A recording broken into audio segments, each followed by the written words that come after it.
Hi, I'm Kelly, and this is my channel, Incredible Anyway, where I talk about how to live an incredible life, no matter what your circumstances are. And I have a really big doctor appointment tomorrow.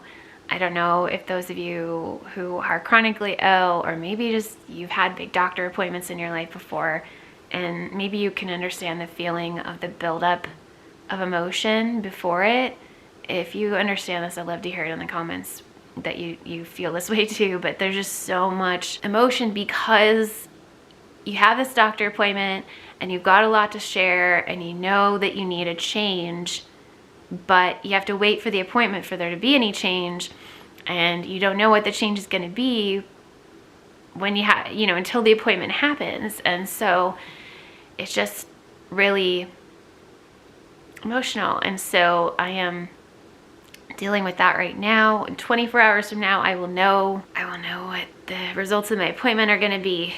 I haven't given y'all a Meniere's disease update because I was kind of in my own self about it. What do I mean by that? Well, my Meniere's doctor I had to get testing, so that took some time. I went to an audiologist and got hearing testing, and I got vestibular testing, which is balance testing in my inner ear, to see what the function is like in there. And I won't go into the details of that but it kind of gives my doctor an understanding of my candidacy for surgery in the Meniere's disease. And when I talked to him on the phone, and when I talked to you guys about this last time, I was talking about labyrinthectomy. There's also another surgery for Meniere's called vestibular nerve resection, which is a brain surgery. Basically, they go on the brain and they clip a nerve that connects the brain and the inner ear. Very basic information. There are kind of risks to both, and with the labyrinthectomy, the biggest thing is that I would lose my hearing. With the vestibular nerve resection, the brain surgery, there's a huge risk that it would make my migraines worse. And also, it's a brain surgery, so there's risk of infection in the brain. There's other risks from going into the brain as well. But obviously, that is a lot bigger surgery than the labyrinthectomy. With the labyrinthectomy, they usually like you to have significant hearing loss.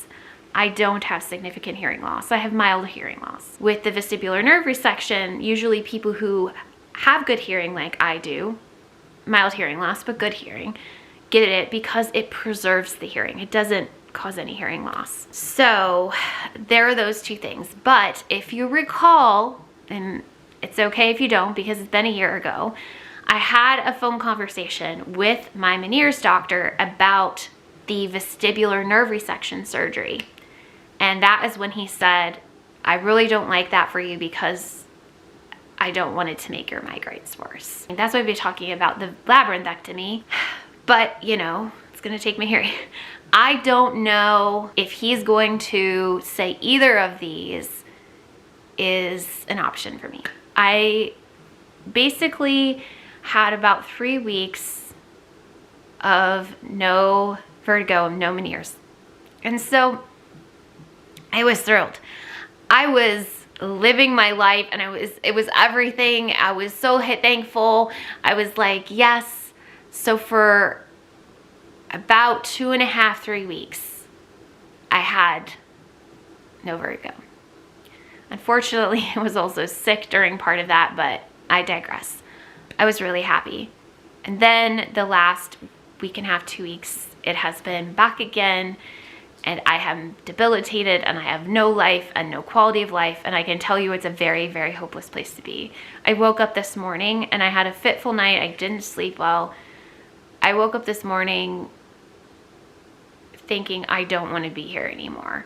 And not that I want to unalive myself, like I'm not at risk for that at all. It's just that I feel like mentally I'm not able to hold the fort down. Like, if this is the way it's going to be, where I'm going to keep watching seasons change and keep watching life go on without me, and like not being able to have meaningful connections with people in the ways that I want to because I'm so isolated by this disease. And a year ago, he told me that in a year or two, it would I would be completely over this. And it's been a year and I'm the same as I was a year ago. So I'm not willing to wait another year. The problem is the only treatment options left are surgery. A lot of hope for me is riding on this surgery or the option of having surgery. And I feel like, you know, if he says no surgery, it's going to be devastating for me. But I have told myself that I'm going to do my best to communicate that I'm having a hard time, that my quality of life is poor. The rest is in his hands. I can't control it. And if he were to give me the option of either surgery, I think I would be blown away. But at this time, I'm fearful he's going to give me no surgery options. You are not alone in this world. You are not alone. You are not alone in this world. You are not